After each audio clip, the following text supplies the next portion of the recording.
I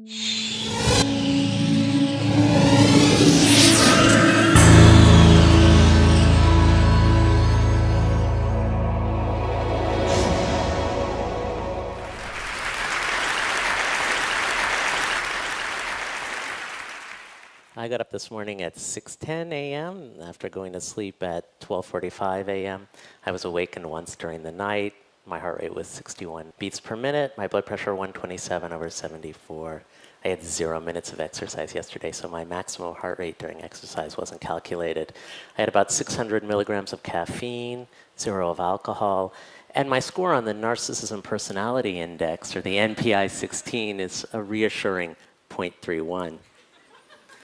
We know that numbers are useful for us when we advertise, manage, govern, search. I'm going to talk about how they're useful when we reflect, learn, remember, and want to improve. A few years ago, Kevin Kelly, my partner, and I noticed that people were subjecting themselves to regimes of quantitative measurement and self-tracking that went far beyond the ordinary familiar habits, such as stepping on a scale every day.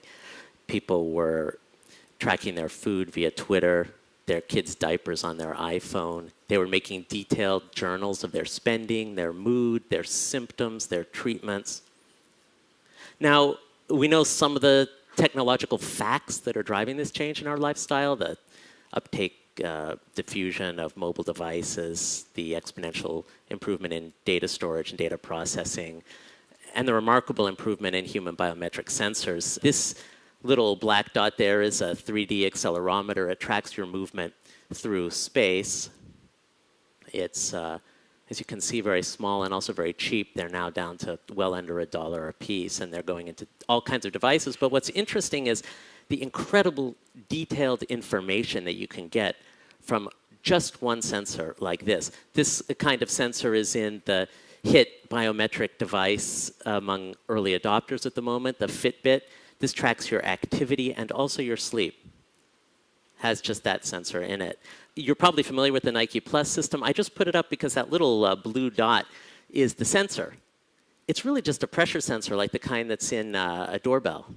And Nike knows how to get your pace and distance from just that sensor.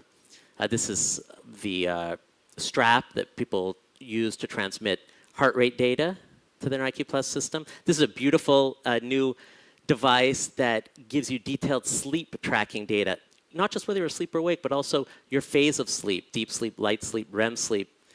The sensor is just a little strip of metal in that headband there. The rest of it is the bedside console. Just for reference, this is a sleep tracking system from just a few years ago. I mean, really, until now.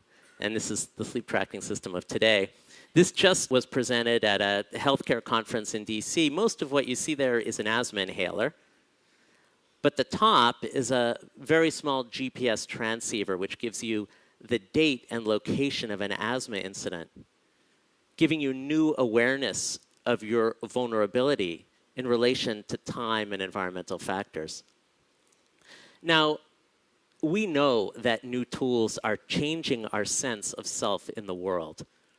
These tiny sensors that gather data in nature, the ubiquitous computing that allows that data to be understood and used, and of course the social networks that allow people to collaborate and contribute.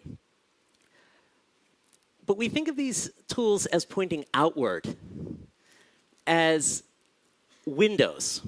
And I'd just like to invite you to think of them as also turning inward and becoming mirrors, so that when we think about using them to get some systematic improvement, we also think about how they can be useful for self-improvement, for self-discovery, self-awareness, self-knowledge.